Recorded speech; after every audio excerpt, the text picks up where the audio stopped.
My crazy ex-boyfriend stole all my money and disappeared. I was devastated, but I tracked him down and did the exact same thing to him. The aftermath drove him insane, and he ended up getting himself imprisoned. When I first met my boyfriend Ken, I opened up to him about my past relationship.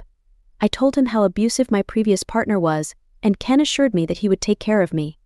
Not even 2 weeks into our relationship, he was sending flowers to my workplace. We started dating quickly, and unlike most sociopaths, Ken didn't change after we got together. For an entire year, he was the perfect boyfriend, and I honestly thought I was going to marry him. But one morning I woke up and he was gone, along with all of his belongings. I tried calling him, but he wouldn't respond. I began searching through drawers, hoping to find some clue as to what happened. That's when I noticed some of my valuables were missing: my watch, my earrings, and even the couple $100 I had in my wallet. As if that wasn't bad enough, I logged into my bank account only to discover that he had drained every cent. All $100,000 I had in savings was gone. At the time, I was living beyond my means and couldn't keep up with rent after losing all that money. After 3 months of failing to pay rent, I was evicted and found myself homeless. The following weeks were a blur. I couldn't eat or sleep, and debt collectors constantly bombarded me with calls. I was humiliated. I had gone from having everything: love, a stable life, financial security, to having absolutely nothing. My family was shocked, but I couldn't even bring myself to explain what had happened. It was just too embarrassing. I started living out of my car, parking in different places each night to avoid attention, but I knew it was only a matter of time before someone noticed. I still had a few belongings crammed in the back seat, but each day it felt like I was losing more, whether it was my dignity, hope, or another unpaid bill. Eventually, I realized I couldn't handle it on my own, so I called Kayla, my best friend. We had met in college, and though we had drifted apart after starting our careers, we always kept in touch. When Kayla found out what had happened, she didn't hesitate for a second. She immediately offered me a place to stay. At first, I resisted because I didn't want to be a burden, but she wouldn't take no for an answer. "You're moving in with me, end of discussion," she said, crossing her arms and giving me a look that said she meant business. With no other options, I packed up the little I had and moved into her spare bedroom. It wasn't much, but it was 1,000 times better than sleeping in my car. That first night, I cried myself to sleep out of sheer relief. I was beyond grateful that someone still cared about me after everything I had been through. For a while, I stayed at Kayla's place, applying for jobs and trying to get my finances back on track.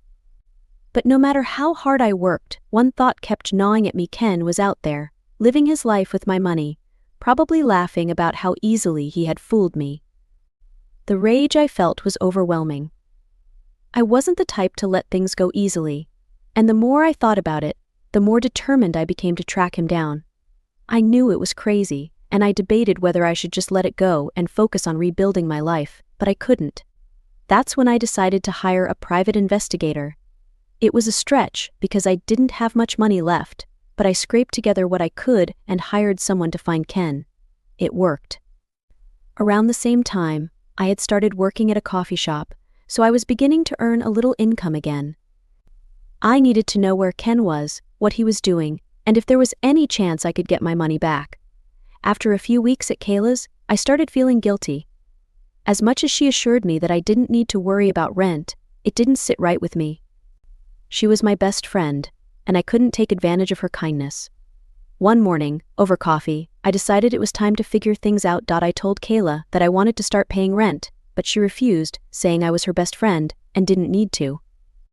I explained that paying rent would give me a sense of control over my life again, and I was determined to find a way to cover it every month. Eventually, she agreed. That way turned out to be opening another credit card. I had sworn off using credit after what happened with Ken, but it felt like my only option at that point. Between rent and the private investigator I had hired to track down Ken, my expenses were piling up. I couldn't ask my parents for help. They already thought I was reckless for getting into this situation in the first place. I stared at my phone screen for what felt like forever before finally pressing submit on the credit card application. I kept telling myself that it was temporary.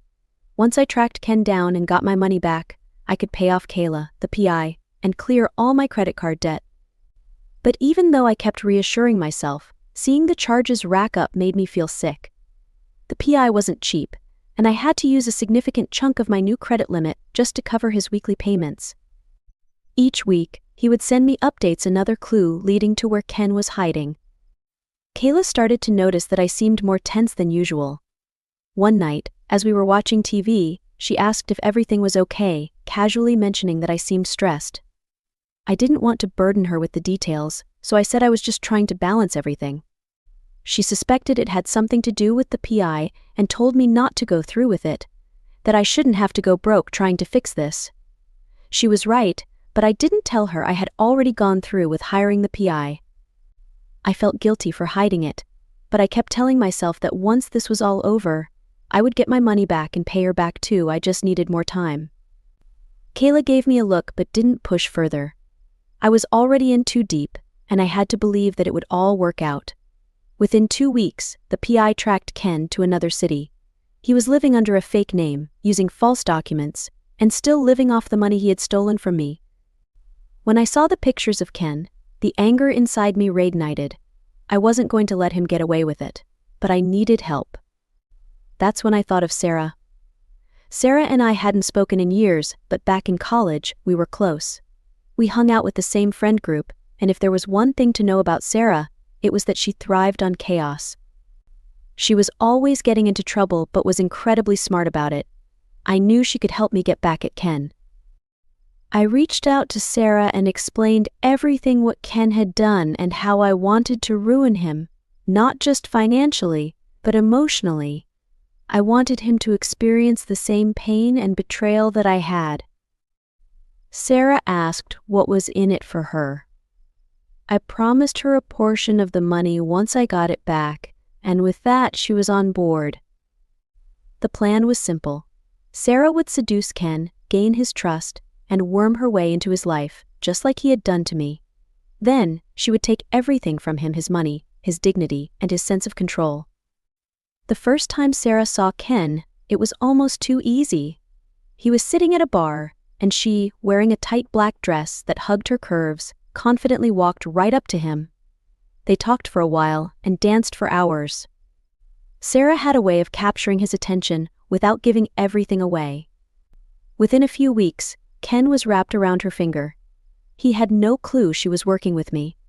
She played the part of the doting girlfriend perfectly, hanging on his every word and pretending to care about him, just as I once had. Ken fell for it completely. I watched from the sidelines as Sarah executed our plan flawlessly. Late one evening, my phone buzzed, and Sarah's name lit up the screen. I answered the phone, already knowing from her timing and the way she had been handling Ken that something big was about to happen. "Guess what, babe?" Sarah said, sounding excited. I asked her what was new, and she said, "I got him." She explained that Ken had finally given her access to his bank account, everything. Dead serious, Sarah confirmed. She had convinced Ken that she needed access to help manage his expenses and take care of him, and he was more than happy to hand it over. We talked about the next steps, and together, we created a new account under a fake name. Slowly, we started funneling money from his account into ours, and when we decided we had enough, we'd drain it all in one go. My heart raced as Sarah laid out the plan. I knew it was risky, but after everything Ken had put me through, I didn't care. He deserved to lose everything, just like he made me lose everything. The thought of him trusting Sarah, thinking she was his savior, only to discover she was working with me the entire time, was deeply satisfying. "It sounds perfect," I agreed.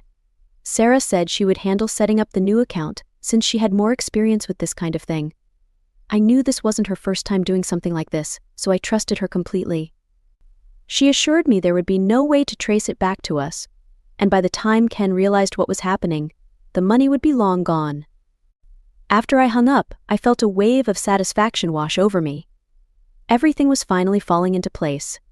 Ken had destroyed me, taken everything I had, and now it was his turn to lose it all. When the time came to transfer the money, I waited anxiously by my phone for hours. I expected a call from Sarah any minute, but as time passed, my nerves started to build. It was taking longer than expected, but I convinced myself she was just being extra cautious. After all, we had planned this out perfectly, and there was no way she would just disappear. We were in this together. But when midnight came and went, and I still hadn't heard from her, a sense of dread started to creep in. I checked my phone, no missed calls, no messages. I texted her, trying to keep it casual, but there was no response. I waited, staring at my screen, hoping for a reply that never came. I clicked on her profile picture, about to send another message, when I noticed something strange. Her account was gone.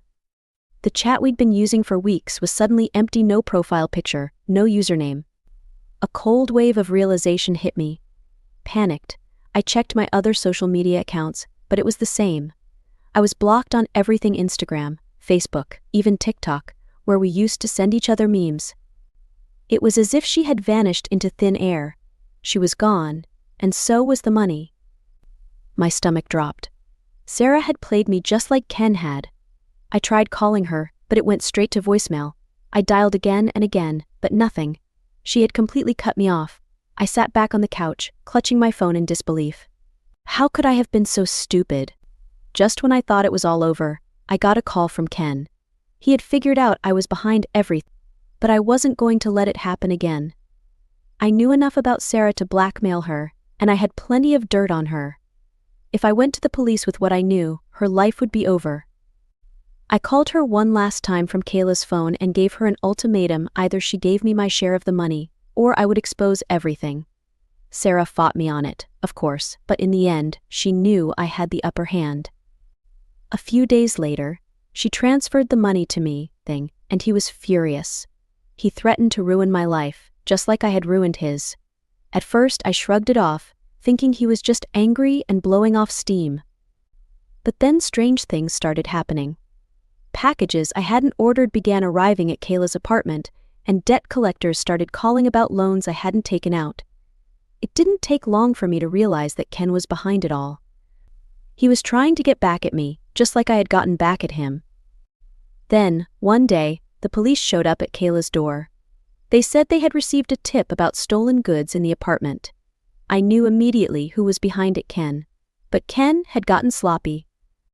The police found nothing incriminating in the apartment, but they did find a billing address that linked back to him. It turned out that Ken had been involved in a lot more illegal activities than I had originally thought. He was ordering packages, requesting refunds, and then selling the goods on the black market. The police opened an investigation, and before I knew it, Ken was arrested.